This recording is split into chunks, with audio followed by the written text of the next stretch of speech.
નમસ્કાર મિત્રો, જુનિયર બચ્ચનથી ઓળખાતા અભિષેક બચ્ચન આજે તેનો 50મો જન્મદિવસ ઉજવી રહ્યા છે.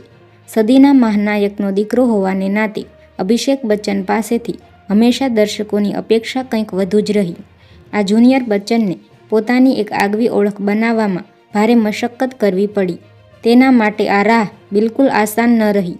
બોલિવૂડમાં પગ રાખતાની સાથે જ એક બાદ એક સતત ફ્લોપ ફિલ્મો આપવાને કારણે તેને ભારે ટીકાઓનો સામનો કરવો પડ્યો. સતત નિષ્ફળતા મળવા છતાં તેમણે હાર ન માની અને મહેનત કરવાનું ચાલુ રાખ્યું. એ જ મહેનતે આજે તેમને OTTનો બચ્ચન બનાવી દીધો છે. વર્ષ 2022માં આવેલી તેની web series breathe into the શેડોઝને દર્શકોને ખૂબ પસંદ આવી હતી.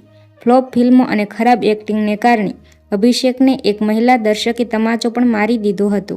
એ બાદ એક સમય એવો પણ આવ્યો કે જુનિયર બચ્ચનને ઘરની બહાર નીકળતા પણ ડર લાગતો હતો.